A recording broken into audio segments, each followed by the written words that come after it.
Day new outfit అనే series లో this is my 11th outfit.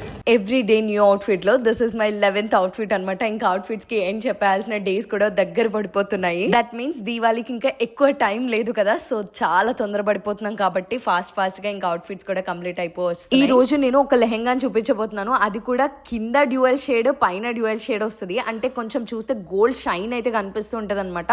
కింద ప్యారెట్ గ్రీన్, పైన వచ్చేసి మనకి బ్లౌజ్ కానీ లేదా ఓనీ కానీ మనకి డార్క్ పింక్ తో అయితే వచ్చేస్తుంది అనమాట. లంగాకి బార్డర్ కానీ బ్లౌజ్ కానీ రెండు కూడా షైనింగ్ గా ఇచ్చేసారు. అండ్ ఓనీ విషయానికి వస్తే మాత్రం బార్డర్ లైన్స్ మాత్రమే షైనీగా ఇచ్చారనమాట. ఒక రకంగా 90s జనరేషన్ లో ఉండే ఎలా అయితే ఓనీ ఉంటుందో ఆ కలర్ కాంబినేషన్స్ లో నాకు అనిపించింది. వాట్ యూ ఫెల్ట్ అన్నది ఐ డోంట్ నో. ఇంకా జ్యువెలరీ విషయానికి వస్తే కూడా కొంచెం హెవీగానే పెడదామని ఫిక్స్ అయిపోతుండే అనమాట. అందుకనే అమ్మవార్లు ఉండే ఒక జ్యువెలరీని అయితే ఫుల్ సెట్ ని అయితే పెట్టేస్తున్నాను. లిప్స్టిక్ ని నార్మల్ గా స్టిక్ తో పెట్టుకోవడం కంటే కూడా హ్యాండ్ తో మెచ్ చేసినప్పుడే ప్రాపర్ గా ఎలివేట్ అవుతుందని నా ఫీలింగ్ అనమాట. ఇంకా 2 కలర్స్ ఆఫ్ బ్యాంగిల్స్ ని అయితే తీసుకొని 2 పేర్ గా డివైడ్ చేసి దాన్ని మిక్స్ చేస్తున్నాను. It looks very elegant. Question ని కంప్లీట్ గా వినకుండా డిఎమ్స్ లో ఆన్సర్ చేయడానికి రావద్దు, బికాస్ యూ మైట్ లాస్. హరిబరిలో ఆన్సర్స్ ని ప్రాపర్ గా చెప్పడం లేదు. అండ్ ఆల్సో వీడియో పెట్టిన 5 minutes తర్వాత టైమర్ ఎండ్ అయిపోతుంది. అండ్ మీరు డిఎం చేసినా కూడా నేను రిసీవ్ చేసుకోలేను. ఫస్ట్ వచ్చిన మెసేజెస్ లో 5 members ని మాత్రమే మేము సెలెక్ట్ చేస్తాం. And the question starts now. నేను వేసుకున్న 3rd outfit and 5th outfit, 8th outfits A colours and ఏమేం డిజైన్స్ అవి, ఆ అవుట్ఫిట్స్ ని మనం ఏమని పిలుస్తామో ప్రాపర్ గా చెప్పాల్సి ఉంటుంది. Remember that you should be my subscriber and follower. Don't forget that. See you in the next vlog, guys.